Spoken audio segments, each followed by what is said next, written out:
Welcome everybody to Vax Facts, an online COVID-19 vaccine Q&A from the University of Georgia College of Veterinary Medicine.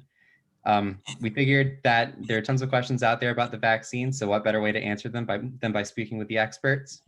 Today's session will be hosted by Fred Quinn and Mark Jackwood. Fred Quinn is the Athletic Association Professor of Infectious Diseases and head of the Department of Infectious Diseases at the University of Georgia College of Veterinary Medicine. Earlier in his career, Dr. Quinn oversaw several laboratory emerging bacterial diseases groups at the Center for Disease Control and Prevention in Atlanta, investigating disease outbreaks including Brazilian purpuric fever, cat scratch disease, meningococcal meningitis, Burley ulcer, and ultimately tuberculosis. His current research focuses on understanding the transmission of M. tuberculosis and M. bovis and how these diseases develop in humans and animals. His ultimate goal is the development of improved vaccines and diagnostic tests for human and animal tuberculosis. Dr. Jackwood is the J.R. Glisson Professor of Avian Medicine and head of the Department of Population Health at the UGA College of Veterinary Medicine and the Poultry Diagnostic and Research Center, also known as the PDRC. Dr. Jackwood's primary area of research is the study of respiratory viruses, particularly avian coronaviruses, such as infectious bronchitis virus, known as IBV. And he also studies how mutations and evolution can lead to the emergence of new viruses capable of causing diseases in animals and humans. Working closely with the poultry industry to solve economically important health problems, he's responsible for the development of several attenuated live vaccines for IBV currently being used in the commercial poultry industry. That work has led to 3 patents for vaccines and 2 pending patent applications. In response to the pandemic, he now evaluates molecular diagnostics for SARS-CoV-2, the virus that causes COVID-19. Without further ado, Dr. Jackwood, Dr. Quinn, I'm handing it off to you. All right, thank you very much, Alec, and welcome everybody. If I got the next slide. So thank you all very much for attending. Obviously, the vaccine rollout is ongoing. It has been ongoing for quite some time, and there are many, many questions about it, justifiably so. And so we have brought together 4 outstanding vaccine control experts here in the College of Veterinary Medicine, and I will introduce 2 of them. Dr. Jackwood will introduce 2. They'll tell you a little bit about their area of expertise, and then we'll open it up for questions. So first, I'd like to introduce Dr. Brandy Burgess, Associate Professor of Epidemiology and Infection Control in the UGA College of Veterinary Medicine Department of Population Health. And she's also the Director of Infection Control for the UGA Veterinary Medical Center. Dr. Burgess brings a wealth of epidemiological knowledge to the college, which has proven very, very valuable throughout this pandemic. Her research has largely hinged on investigating and developing tools for communication during an epidemic and risk management strategies for the prevention and control of contagious zoonotic pathogens, such as COVID-19, in the veterinary and public health world. And Dr. Burgess will answer questions about the importance of vaccination. So, Dr. Burgess? Thanks, Dr. Quinn. Yeah, so if I could get the next slide, please. So I thought that we would start out by trying to place vaccination sort of in the greater picture of all the different prevention strategies that we've been using over the last year. And so to do that, I like this illustration that I have taken from the New York Times. It's a really good article there that there's a link there that you could get to read in the future. But it's the Swiss cheese model of pandemic defense. And so I like this model because it highlights how each prevention strategy we might employ is in and of itself imperfect. And so if we think of those as slices of Swiss cheese where there are these holes in them, we can see clearly that as we start lining up those different prevention strategies, we can effectively prevent transmission. And so it's not just about physical distancing or hand hygiene or wearing a face covering or a vaccine, but it's a compilation of all those that will actually prevent that transmission from happening. And so vaccination is one of those important slices of cheese that we may line up. And in particular with vaccination, there's a few extra benefits with vaccination that I wanted to review quickly. If I could get the next slide, please. There we go. So in particular, I wanted to touch on vaccination and this idea of herd immunity, something that you've heard probably quite a bit on the news here lately. And so really herd immunity, and sometimes referred to as community immunity, really is the level of immunity that's required in a population to prevent infectious disease transmission. And so if you look at the image there on the left, you can see that there are green dots that here depict infectious people, blue dot, which is somebody that's been vaccinated, and then white dots that are people that are susceptible or haven't been vaccinated yet. So if we focus on those green dots, we can see that as one green dot bumps into another dot, if it's unvaccinated, unprotected, they'll become infectious and they might go on and bump into a couple of other dots. So very quickly, you can see how we could potentially transmit that and pass it along in our communities and have a lot of community spread. So now contrast that to the arm that has the blue dot in it. So remember that blue dot is somebody that's vaccinated. So if I'm a green dot and I'm infectious and I bump into somebody that's been vaccinated, it's really unlikely that I would transmit that disease to that individual. So there's direct protection from a vaccination. So the added benefit though is that when that vaccinated person now goes on and maybe bumps into people that are susceptible, depicted here with the white dots, you can see that it's not going to be transmitted. And so that's the indirect protection that we get from vaccination. And so the reason this becomes important is because we as people are social. And so the image on the right there depicts a social network. And so let's consider that a community. So within that community, we've got these 5 groups, social groups that interact pretty highly together. And then they may connect together through a 6th group that you see there in the middle. And so the dots on this diagram, the blues again are represent people that are vaccinated. And the white dots represent people who either are not vaccinated yet, perhaps were vaccinated, but didn't respond well to the vaccine, so are still susceptible. And this also represents people who maybe couldn't get vaccinated. Oftentimes that's related to medical conditions. So those white dots are all susceptibles. So let's think about this in the context of if we can get enough people vaccinated in our population so that every interaction any one of those small groups has is between vaccinated individuals with another group, as you see in the diagram there, the blues are the ones that are interacting with each other. We've effectively disrupted that transmission and thereby indirectly, right, protected anybody in our population and in fact in our community that that couldn't be vaccinated for some reason or another. And so that's really our goal with that vaccination is we use it in addition to the other things that we're doing, especially now when we're rolling out this vaccine where there's a smaller proportion that are vaccinated. And so it's really critical that we don't not only try to get vaccinated as it becomes available, but continue to wear the face coverings and socially distance until we get to that point where we think we've reached herd immunity and have it be something that's really unlikely to be transmitted, because as we walk around in our groups, we're always going to bump into somebody else that's vaccinated. And so that's sort of our goal and why vaccination becomes really important when it comes to infectious disease transmission. Those were my few points I wanted to make, Dr. Quinn. I'll pass it back to you. Thank you very much. Very, very nice. So our second expert is Dr. Biao He. He's the distinguished GRA Distinguished Investigator, Georgia Research Alliance Distinguished Investigator, and Fred C. Davison Distinguished University Chair in Veterinary Medicine. Dr. He's most recent projects have focused on the development of vaccines for coronaviruses such as MERS and SARS-CoV-2, using a delivery platform developed in his laboratory here at the University of Georgia. So this vaccine platform is built using a virus that causes kennel cough in dogs. So these vaccines are delivered intranasally, and Dr. He will answer questions surrounding the safety of the vaccines. And I might add that Dr. He's vaccine is been accepted for FDA trials and for clinical trials. So we are extremely excited here at the University of Georgia to have that vaccine as part of our name. So Dr. He. Thank you. Fred, let me correct you.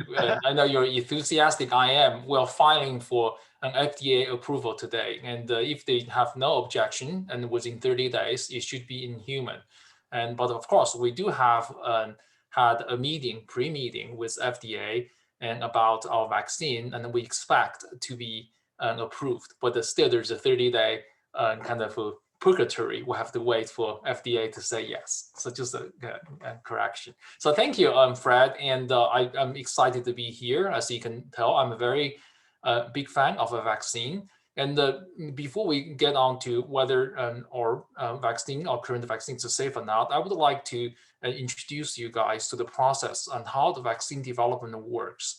And here is a general kind of an idea on what's happening, right? So initially, we need to do R&D. For instance, for our vaccine, we have been working on this platform system for 20 years, research and development. We need to figure out something about the platform system. Then we do research called the preclinical research that we will identify what would be the best approach to do to develop a vaccine, using which approach and what is the lead candidate that we need to do a lot of specific and test before we can go into human, because then you go to the phase 1 trial, which is mostly focused on safety. So you can test somewhere from 40 people to a couple of hundred and people. You want to make sure your vaccine is safe, but you don't want to take your vaccine to a large population right away, right? So you would try a small population, and then you go to the phase 2 trial, which is still extended safety testing, but some efficacy or immunogenicity or how well vaccine works in human. Again, you don't go to a large population just yet. So you will go to somewhere to 200, 400, sometimes can go to 1,000. Okay. So if everything looks good, you go to phase 3 trial, which is the large trial for vaccines study, which at minimum you will probably get 10,000 people, and could go as high as 100,000 in the population. At this point, you not only look at the safety, you also look for efficacy. That is, depends on the readout you have, whether your vaccine is effective in targeting the disease or infection, etc. So once all those things done, then you can, what they call it, a BLA. That is a biological license application. So you put all your data together, you say, go to FDA, can we get this vaccine onto the market? If you're lucky, then you get into the market. And most people say, well, that's done, right? No, not really. And you have this phase 4, which essentially is a monitoring phase. And it still is a safety and efficacy. And mostly, I think at this point, it's a safety for adverse reaction. And that's where you hear say there's a recall of a vaccine or anything, any drugs that is not performing as it's expected, right? So as you can see from this process, it's a pretty long and involved process. And how do we make sure this process will generate things that's efficacious? Most importantly, that's safe. Next slide. So as you can see, there are a lot of rats in between. That's thanks to your taxpayer dollar. That is FDA, Federal, Food and Drug Administration. Basically, every process along the way, you have to get approval. As Fred mentioned earlier, we want to do phase 1 trial, so we have to put our best on our data, not just best, all the data we have, submit to FDA to say, can we do phase 1 trial? Can we put this thing in human? It's not say, I believe this is the best thing, and since a slice of bread, I want to test in human. No, you can't do that unless the experts in FDA says, yes, you can do that. Now, in between, in every step along the way, if there's anything happens, FDA can stop what we're doing, basically. So, and I want to point this out, so when this thing, when pandemic happens, all those process has been followed.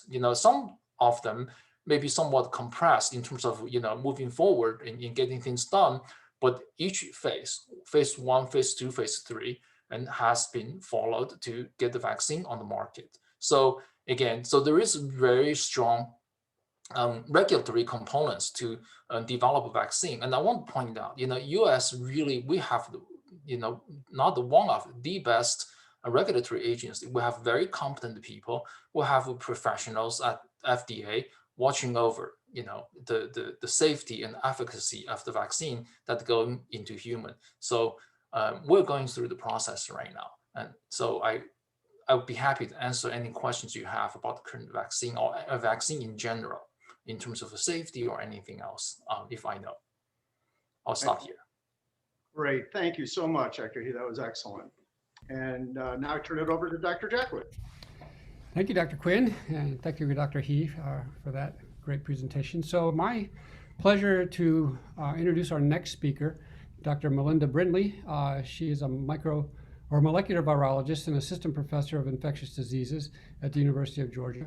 I think she's actually an associate professor of infectious diseases at the University of Georgia College of Veterinary Medicine. Dr. Brindley's lab studies how viruses enter and leave host cells. Historically, she's worked on Lassa fever, Ebola, Zika, dengue, chikungunya virus, and since the pandemic, she's also worked with SARS-CoV-2.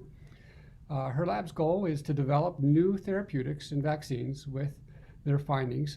Dr. Brindley will field questions regarding how vaccines work. So Dr. Brindley, I turn it over to you. Thank you for the introduction. So how do vaccines work? So basically all viral infections are a race between that virus or the new pathogen and your immune system. Can I get the next slide? And so vaccines work by basically allowing you to cheat in that race. And so the 3 vaccines that we have currently available are all going to deliver the instructions for your body to make one viral protein known as the spike.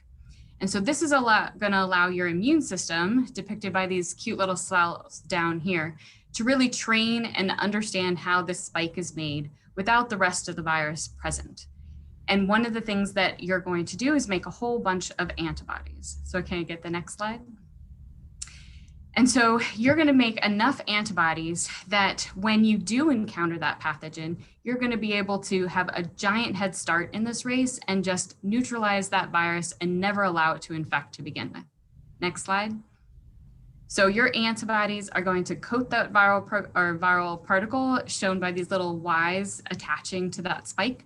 So that virus is never going to be able to really infect and spread in your body, allowing you to win the race. Next slide. So this is how vaccines work in general. We can go into more specific questions if you have later on today. That's all I have. Great, thank you very much, Dr. Brindley. Our next and final speaker for this webinar is Dr. Jeff Hogan.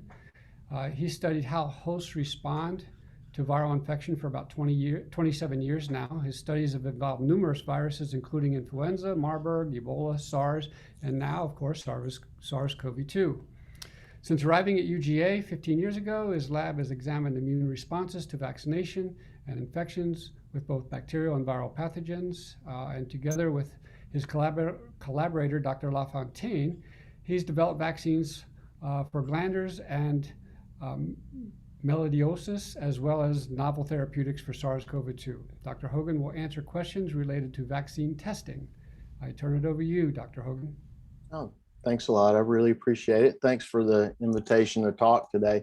So I'm going to just briefly touch on vaccine testing and focus really on efficacy. So as most people are aware, you might imagine, vaccines are usually tested in animals prior to administration in humans. So we're obviously in the middle of a pandemic, so things have kind of run in parallel, if you will, where vaccine efficacy has been looked at not only in animals, but in humans kind of side by side. But again, remember, most of the components of these vaccines, if not all the components, have already been tested in animals previously or in clinical trials. So if we look at efficacy of COVID-2 vaccines, and I've listed some that don't yet have EUA approval, so they haven't been granted EUA approval, but that process is as was mentioned for Dr. He's vaccine, is ongoing. So Moderna, Pfizer, I'm sure most everyone's aware of these. Johnson & Johnson or Janssen, AstraZeneca in combination with Oxford, and of course Sinovac, which is a Chinese vaccine or developed in China. So they're different vaccine platforms in that the components are slightly different, and the ways that they introduce, as Dr. Brindley said, introduce the spike protein to your own immune system are quite different. But again, at the end of the day, it's all focused on inducing what we hope is a very strong antibody response against the viral spike protein to prevent or limit, prevent infection or limit the spread of the virus or replication of the virus should you be exposed to it. So for the Moderna and Pfizer vaccines, that platform is a messenger RNA. And again, you don't want to get too caught up in the technical jargon and things like that, but this is basically a way to have your body produce the protein rather than administering the protein. So the messenger RNA, when it's delivered along with a lipid nanoparticle, the protein will be produced by your own cells. Once the protein is produced, your body, of course, recognizes that as foreign and mounts an immune response. Now, it's a little bit different with the Johnson & Johnson vaccine. That's an adenovirus 26 based vaccine. So in other words, that's another virus that has had a portion of it removed, and in its place is the spike protein from SARS-CoV-2. Now, that's how this vaccine introduces the spike protein to your immune system. A somewhat similar approach with the AstraZeneca vaccine. That's a simian version of adenovirus. It's not a human virus. It's actually a monkey virus, if you will. And again, a portion of that's been removed. The spike protein has been put in place. Now, the last one, the Sinovac, that's actually an inactivated virus vaccine. So the virus has grown up. It's basically killed. It's mixed with an adjuvant and then administered. So if you look at the testing in animals, and this is by no means a comprehensive list of the animals that have been used to test efficacy, but there are mice that are available that support coronavirus or COVID-2 replication. Hamsters are a very good model for SARS-CoV-2. They're very sensitive to infection. The virus replicates to a very high titer. And then macaques as well, which is going to be very close to that immune response, is going to be very close to what you would see in a human. So if you just kind of look at this overall list, you can see that multiple animal models have been used to test all of these vaccines. And these are all readily available. If you do a web search or you go to PubMed, NCBI, it's a national database of publications maintained by NIH or funded by NIH, you can find all this information. So that's really a treasure trove of info. So they have been tested in animals. Now, if we go to the next slide, we can look at, again, I mentioned that some of these, the testing is kind of running in parallel because we're trying to get these out as quickly as we can to, of course, protect the human population. So if you look on the left-hand side, kind of going up from 40 to 100, that's how effective the vaccine is. So again, as Dr. He mentioned, you've got, and this of course is a slide that I took from Health Canada, but it's very brief, but I think it highlights the point that there's very, very good efficacy with these vaccines. Now, the red, the blue, and the light blue, and the kind of darker blue or more purple spots represent the different vaccines. The gray spots represent standard vaccines that most people have already received or they will receive at some point. A flu vaccine, pneumococcal vaccine, and a live virus vaccine for shingles. So you can compare efficacy, right, on the y-axis to the x-axis, which is how often did someone have a reaction. And by reaction, that doesn't necessarily mean a severe reaction, hospitalization, or anything like that. What this means, it could be something as simple as soreness at the site of injection, to a rash, things like that, fatigue. All of these are tracked. They go into the clinical trial. All of these data are collected, and there haven't been any serious adverse events that I'm aware of, at least when I did my research into this. The latest research or the latest data that I could get. So if you compare efficacy of these new vaccines to existing ones like flu and the pneumococcal vaccine, you see that in some cases, the Pfizer and Moderna vaccines give very, very good protection or efficacy, perhaps even better than the flu or the pneumococcal vaccines. And of course, the Janssen or Johnson & Johnson vaccine is about equally as effective. So it doesn't really, the point isn't to stress on which vaccine you get. is to show that there is efficacy. Now, again, we're looking at this incidence of adverse reactions.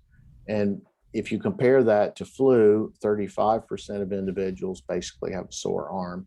Similar with pneumococcal vaccines, you see a slightly higher incidence with these new ones. However, I think you have to put this into perspective when you look at an already licensed shingles vaccine, varicella zoster, that has an even higher level of reactions to it. So very safe. The efficacy is very, very good. Again, it doesn't matter as much which vaccine you get, you're still going to get very, very good protection. So, and I'll turn it back over to Dr. Jackley. Very good. Thank you, Dr. Hogan. I want to thank all of our speakers for this first section of the webinar. And now we'll enter phase 2, which is going to be the question and answer session. You can type your questions into the Q&A section of the Zoom that's down at the bottom right. And I see that we already have 2 questions. So with your permission, Dr. Quinn, I'll go ahead and ask the first one. Please do. I think this is going to be for Dr. Brindley. The question is, in terms of vaccine, once it's given to a patient, what determines how long it will be active? In other words, what determines if we need boosters or extra shots? So the boosters are actually given so that we really have good practice with those particular antigens. So you're getting your boosters very early on just to ensure that your immune system actually does get a good reaction to begin with. Now, the likelihood of us needing an additional shot maybe in the coming years, or how long it's going to be active against that virus, at the moment it's kind of unknown because we just don't know how quickly this particular virus is going to change over time. It might mean that, similar to influenza, we need to get new shots every year, or it could be much more long-lived. And if the virus doesn't change fast enough, that this vaccine might be good for a number of years before we'll have to change the vaccine and make a new basically a new version of the vaccine. So of any variants that appear, this vaccine is still going to be efficacious. And so, like, the 2 mRNA vaccines do require the second booster, but that's just really to ensure that you have a good boost. And then the Johnson & Johnson is a single shot, and that's just the way that they did the efficacy trial. They know that those doses give you the efficacy that was shown in that trial. Thank you. That's excellent. The next question is for Dr. He. So do you think the vaccine you developed is better than those currently being used? And what is the difference between the vaccines you are developing and the others? Well, I guess, so of course the vaccine you're seeing right now, what do I call it, a first generation vaccine, they're very efficacious and they're very safe. But those vaccines do have their kind of issues. For instance, I don't know whether you can put back up the slides Jeff Hogan made about the vaccine efficacy. Can someone put back up the slide about efficacy and the reaction? Back one more. Yeah, oh, this one, perfect. So, and these, as you can see, the vaccine that has really 94-95% of protective efficacy, they need the 2 doses. And as you may or may not know, those vaccines actually require a specialized cold chain, like -80 freezer. And the single dose one by Janssen is pretty good in terms of cold chain. You can do, I think, 4 degrees, but the efficacy is a little bit lower. So the idea that what we're trying to do is overcome those kind of issues by develop vaccine literally going to the left and up corner, which is a lower reaction, to the immunization, but get higher response and protective efficacy. So what we were trying to do is get the vaccines that could be 95% efficacious, but with a single dose. So the way we're approaching it is using an intranasal delivery approach. So this is very different from all the vaccine that's on the market right now. So if you have had the chance to get the vaccine, you all get injection in your arm or somewhere muscle. So the vaccine we're developing, of course, will be just drip in the nose, and there's no need for injection and a single dose.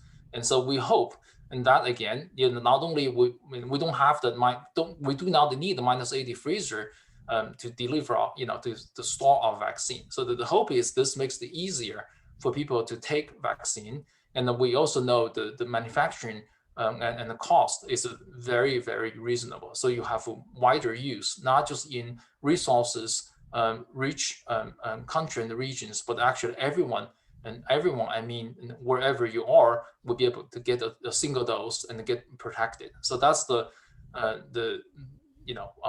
goal for our vaccine. Thanks, Dr. He. So the next question, and I actually see there's a couple of questions on this topic. It has to do with testing of the vaccine, and I think Dr. Hogan, we're going to address this one to you. So people cite concerns with fertility in regards to the vaccines and the gaps in our knowledge on the research in testing of these vaccines. So can you talk a little bit about why or what we know about the vaccines and the fertility and the possible adverse effects there? Yeah, so I think it's difficult to say with 100% certainty at this point, because some of these vaccines represent a quite new platform, at least new to most people. However, kind of as I mentioned before, most of the components, if not all of the components, and we'll use the Pfizer vaccine as an example, the messenger RNA in combination with the lipid nanoparticle. So these components have been used in cancer vaccines before. So these have already been tested in animals. They've already been put into people in clinical trials, just not for use in terms of infectious disease per se. So there is safety and efficacy data out there, but you have to go and you have to look at the individual components. So, and again, to kind of get to the point that Dr. He made, all of these trials are heavily monitored. All of the information, the data are collected all the way through, even after, let's say, a complete licensure of a vaccine or any compound or therapeutic drug, if you will. Let's use an antibiotic as an example. So all of these data are compiled. So the safety and the efficacy data are tracked essentially as long as this is still in use. And I think what you'll see over time is people will gain more and more confident. I personally do not believe that there's any issue with fertility with this. And I think if you look back at the data sets for other clinical trials with these approaches, whether it's a lipid nanoparticle or an Ad26 based vaccine, there just haven't been any incidents that I'm aware of or of issues with fertility. So that's really about where we are with it. Thank you very much, Dr. Hogan. So I'm going to move down because I would like to get Dr. Burgess. Oh, I'm sorry, Dr. He, did you want to say something? Oh, okay. So I think I'm going to ask Dr. Burgess this question. Can people greater than 80 years old take the vaccine? Short answer, yes. Yeah, so I mean, you need to talk to your physician, right, about your personal medical conditions and if you have any contraindications for vaccination. But in general, for healthy individuals, we're not seeing any reason why you shouldn't feel like you can take the vaccine. So check with your physician, and we encourage you to get a vaccine, because certainly when you start becoming aged, your immune system, its ability to respond, et cetera, become a little weaker. And so it's important that you're protected. So I'm going to piggyback this next question onto that one too for Dr. Burgess. If you're allergic to a lot of medicines, how do you know it's safe to get the vaccine? Yeah, I guess you don't. So again, this is one where there's going to be a conversation with the physician.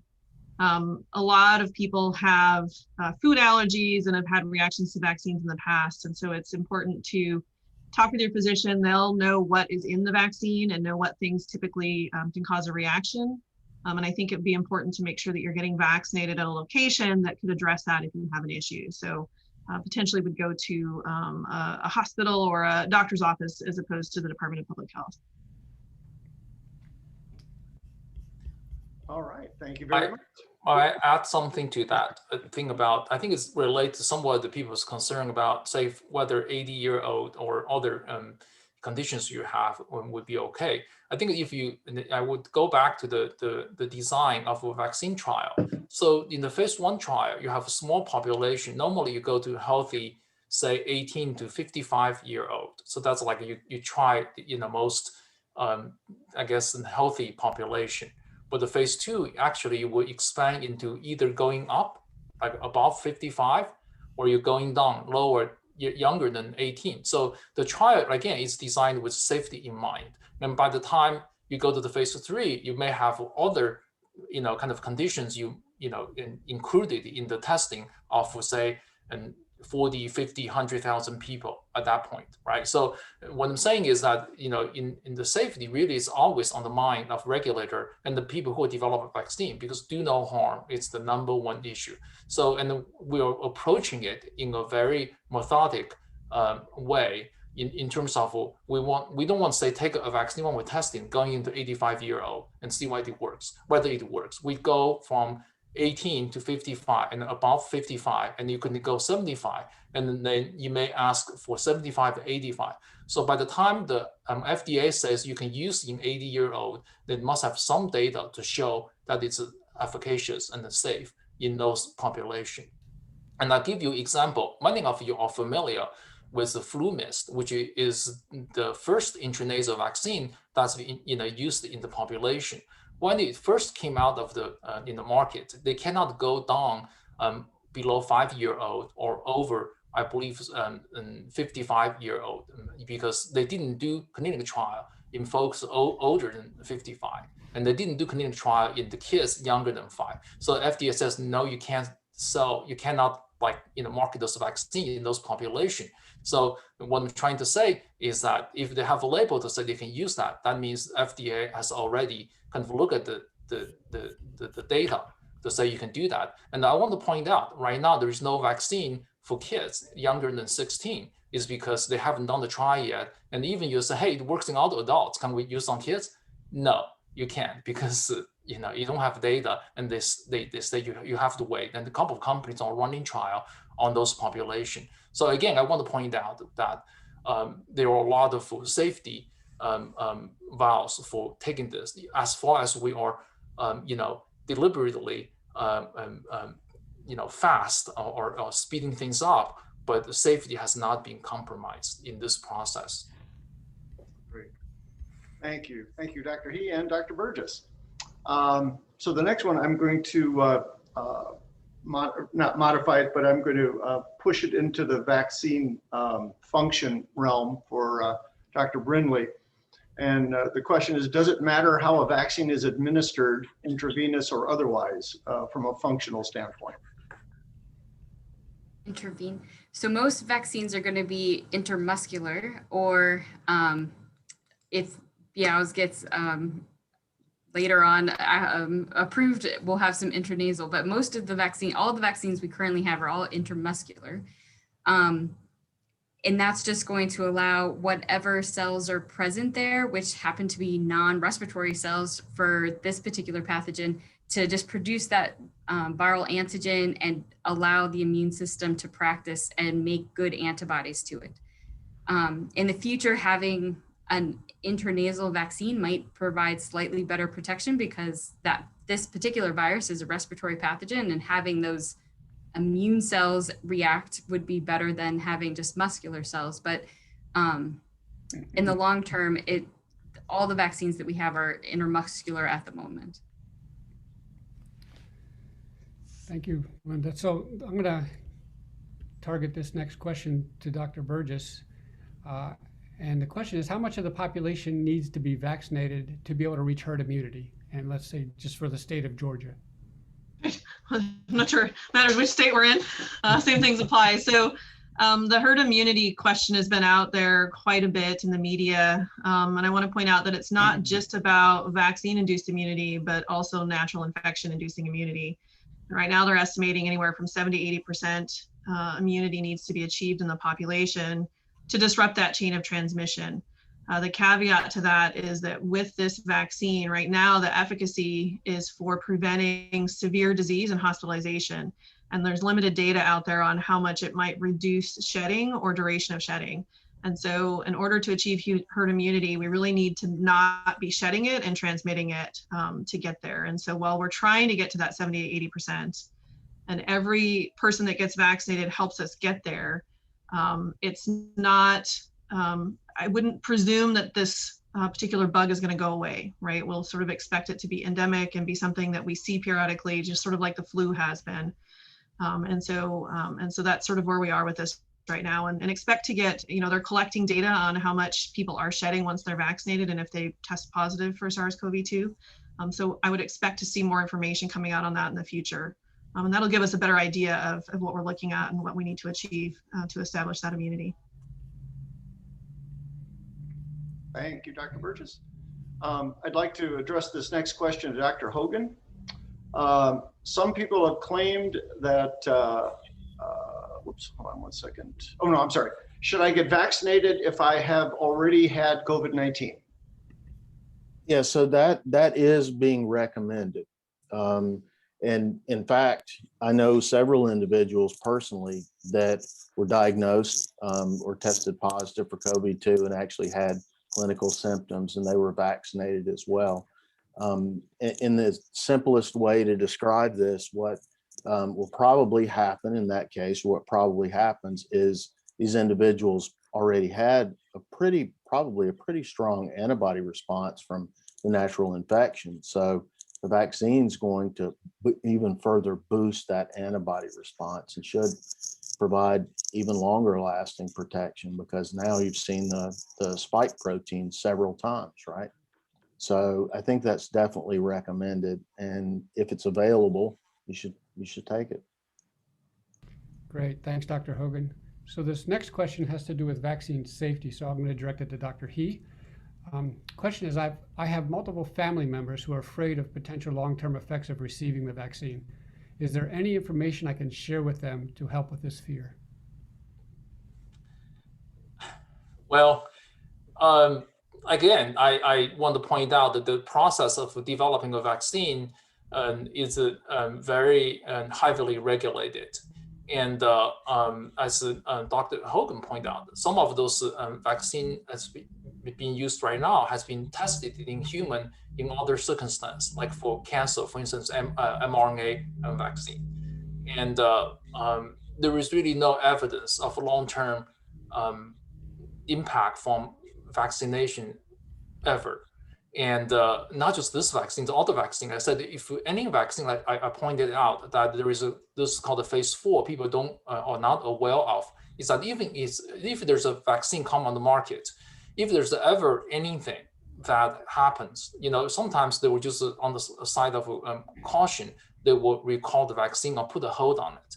So there is really no evidence to suggest whatever the vaccine has on the market has any long-term like adverse effect to people. As I point out, even after the vaccine is marketed, and there is still very strong safety net, the network and monitoring its safety. So I don't know whether there is anything. I'm sure CDC has a couple of websites that address vaccine safety, and like I said, it's one of those situations. There's just no evidence that happens. So I don't know what to tell you. Basically, I'm sorry that No, I think that's a good direction, Dr. He. Thank you. Okay. Well, I'm sorry, Fred. I'm going to say one more thing. But we do know if you don't get a vaccine, you get infected. Not only you have a short-term, acute diseases, there are a lot of long-term complications for getting infected. So again, there's no evidence of a vaccine safety issue, and plenty of evidence. And actually, it's a fact. There are long haulers that when you get infected, and the consequences is severe. So, I hope we can go back to fact-based decision making That is, what is the downside and what is the consequences if you don't get the vaccine? Yeah, I'll just add to that, I think, is that idea that, we have a known risk before us right now, and we have prevention strategies that are working and a vaccine that has really good efficacy and is thus far shown to be safe. And so you have to weigh that against the potential outcome down the road, right? If I get sick, am I going to die? Do I get severe disease and have this long hauler syndrome? Or is there potential that there could be some effect of this vaccine down the road that we're unaware of? I mean, that's true with any medication that we put out on the market. So I think weigh that in your mind and decide what risk you're okay assuming, right? And then make your choice. I mean, might I add one more thing? I'm sorry, I hold the floor because it's critical. That is, the government actually thought about this many years ago for vaccine usage. So for all the vaccine that's been marketed, right? Every vaccine they sell, they take a tiny fraction of that vaccine and put it in a fund. There is almost like a trust fund that is set aside. Then, if you think about it, sometimes government spending money and maybe not saving enough. There's one account in the United States government that it has surplus of billions of dollars sitting there, is this vaccine account, okay? And you may take a look into it. So basically, if you have any claim, maybe 1 in a million chance, you think you got adverse reaction to it and damage it you can go to, there's a court system specifically, you can adjudicate to say, I'm harmed by the vaccine. And not to take it lightly, when I was a student, the joke about it, you win the lottery because you will be, compensated very well because there are so few cases that can be, contributed to the vaccine. This is why the account accumulated literally billions of dollars sitting there, okay? And that's another way to say that people are very confident to say the vaccine are safe. And if there's ever, whatever the reason, you feel like you somehow harmed by, then there is a remedy, and there are money literally sitting there and can be rapidly deployed. So again, please remember when we have a vaccine, developed, really the number one issue on everyone's mind is safety and then efficacy. And that's another really good point regarding the scientific literature and the fact that we should focus on the science, on what is being done in these long-term studies, et cetera, as opposed to other kinds of information that have no background. So thank you very much. Okay, I'd like to address Dr. Brindley on this one. When choosing a vaccine type, is there anything else to consider outside of efficacy? Right now, I would say you choose the one that is being offered for you to take. So all the 3 trials had slight different definitions of what they considered efficacy, but all the vaccines are incredibly good at preventing people from going into the hospital with COVID. And right now, that's the main goal for these vaccines. So you can, of course, talk to your doctor about specific problems. If you have allergies or immunoreactive to previous vaccines, but for the most people, I would say you take whichever one is offered. Great, thanks, Melinda. So I'm going to ask the next question is going to be directed to Dr. Hogan. And this is an important question. I've heard it quite a bit myself. And it has to do with people's misunderstanding or lack of understanding on how these vaccines work. So the question is, some people have claimed that you can get the disease from the vaccine. People are getting sick after being vaccinated. So can you comment on, can you get the disease from the vaccine? Why are people getting sick? Sure. So this is we have the same thing with flu vaccines. Of course, people say I don't get the flu vaccine because after I get vaccinated for flu, I get the flu. That's really your body responding, mounting an immune response to the components that you want to mount an immune response to in the vaccine. So in the case of flu, that's the HA glycoprotein. In the case of SARS coronavirus, that's the spike protein. So actually received the Pfizer vaccine, both doses. And I can tell you my arm was quite sore. Other people in my family that have gotten it, their arm wasn't quite as sore as mine. And when I received my second shot, I felt fatigued for 3 or 4 days, quite tired. And I don't know, I haven't been infected with COVID-2 that I'm aware of, work with it in the lab, so hopefully not. But that, feeling ill after receiving the vaccine is your own immune system responding to it. So the way it was put to me by someone that had been studying vaccines for a very long time and developed several for the military was, if you think you feel bad after getting vaccinated, you ought to try getting infected with some of these pathogens, and then you'd really know what feeling bad is like. And I think this kind of gets to the point that that Dr. Brindley brought up, and that is these vaccines, where they are right now, are very, very good at keeping people out of the hospital and out of the morgue. And that's why we're trying to encourage people to take them. And again, I went back while we were discussing and looked at components of the vaccines and things. So you guys, all the components are readily available. It took me about 2 minutes to find the components to the Pfizer vaccine. They're all very simple salts. There are some lipids in there, some cholesterol, things like that.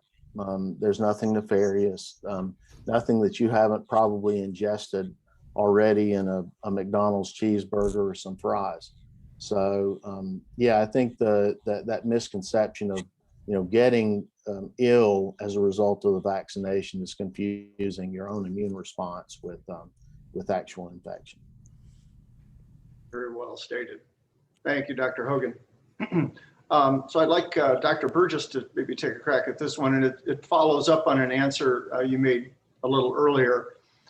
Some people equate getting the vaccine with not having to wear their masks anymore. Does the vaccine inhibit the ability to pass along the virus to others, or only lessen our chance of having severe symptoms or death?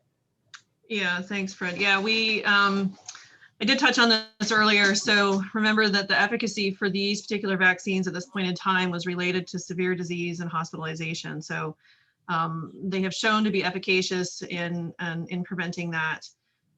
Right now, we don't have a ton of data that lets us know one way or the other if it decreases the likelihood of shedding or the duration of shedding. I think a lot of us sort of anticipate that that'll be the case.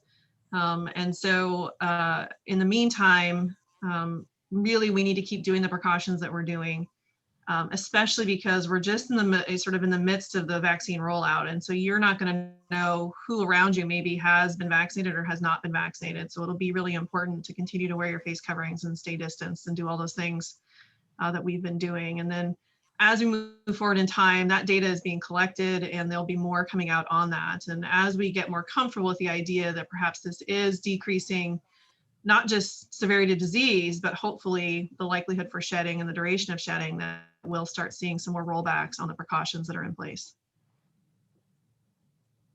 Great, thank you, Dr. Burgess. This next question I'm going to target towards Dr. Brindley. So the question is, what do we know about the potential for the duration of immunologic memory in patients who have survived COVID-19? And then with the comment, these individuals theoretically would have been exposed to all the viral epitopes and thus would probably have a more robust immune response than what we would get with the vaccine. Is that true? We don't have enough data, I think, time-wise, to be able to tell, comparing a vaccinated individual to someone who is naturally infected. Like was previously mentioned, right now we're still recommending that if you were naturally infected, that you still get the vaccine. Even some data recently has shown that the vaccine can help people with long hauler symptoms. So we're hoping that we just get really good additional boosts by the vaccine. And I'm trying to remember the beginning of the question.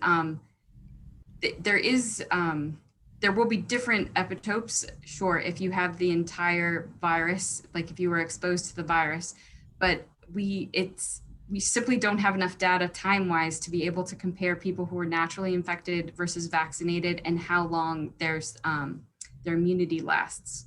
We need more time to be able to figure out those questions and answers. Thank you. Okay, this next question is for Dr. He, I think. Long-term safety of vaccines other than the usual reactogenicity, especially for viral vector vaccines, integration into the genome and possibility of causing diseases like cancer years down the line. Are there examples of other vector-based vaccines that function like this? Well, so again, in terms of this pandemic, allowed us to try a lot of new technology that worked fabulously. For instance, mRNA vaccine and the vector vaccine. Now the concern is because of the vector, and that's been approved to use on the EUA or on the emergency use authorization. The AstraZeneca outside the US and the Janssen one in the US, they're made from DNA virus and adenovirus, right? So those people concerned, because we're human, we made of DNA, our genetic materials, DNA, would that somehow got into our genome? I want you guys to step back a little bit, think about the safety. How much DNA we ingest every day, right? We're eating meat, we're eating plants, whatever you eat, a lot of DNA there, right? So if you think about the DNA virus, we encounter them every single day, right?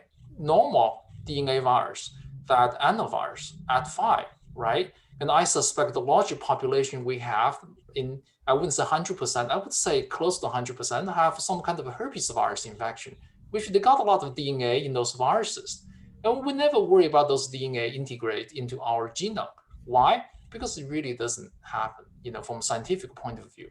So just because there is a different kind of a slight variation of a vector with a DNA, and there's no evidence again, and that happened. And then I can remember we are encountering foreign DNA literally day in, day out. And I suspect we're breathing in because you may have bacteria in the air that you're breathing in that contains DNA. So no, I doubt that's gonna happen. Plus your gut microbiome is right. Like I said, you're eating. You have literally, like Fred pointed out, in your gut there are literally billions of foreign little bacteria growing there, eating off your food and helping you digest. And so it's, if you think of that way, I hope this little bit of DNA wouldn't make you worry about safety. Very good, Dr. He, thank you. So we've got a couple of questions on variants, and I'm going to direct this one to Dr. Burgess. So there's variants of the virus circulating around, and how important and how effective are the current vaccines that we have against the variants, and are the variants end up going to be a problem down the road?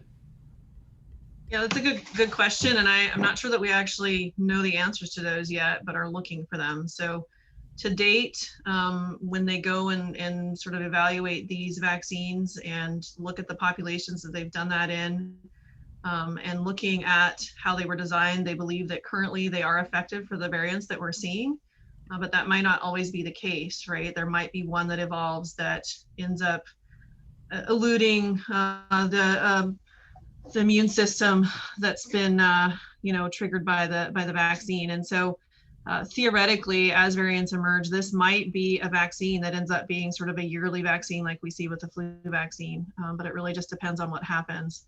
I think it's the getting everybody vaccinated so that we quit transmitting it will help us in that vein. It'll help decrease the likelihood of those variants emerging, but for now things look okay, and monitoring is happening and surveillance is happening to watch for that and hopefully then react to that as needed. Thank you very much. And I guess we're getting towards the end of our time here. So I'm wondering if I could ask one more question, and maybe to the group, since we are in a College of Veterinary Medicine, There's a question here. Is there any concern about people that work in the veterinary industry receiving the J&J vaccine? Could possible exposure to a different adenovirus such as canine infectious hepatitis interfere with the immune response to this adenoviral platform? And I think this pretty much got answered already, but go ahead and who would like to take a crack at it? There should be enough differences between the adenoviral vectors that there won't be bad cross-reactivity. If you think about the number of dog owners, for example, in the population that was the testing went through, the efficacy testing, we would have noticed that. That sounds good. Excellent. All right. Well, I think we've come to the end of our hour. If we will try our best to still respond to the remaining questions in an email format, probably would be the most effective. Thank you very much. Alec, would you like to say anything final?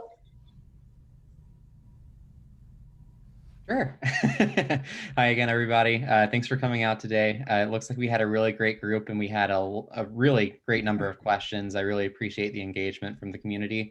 And thanks so much to the panelists and our humble hosts for having us all today.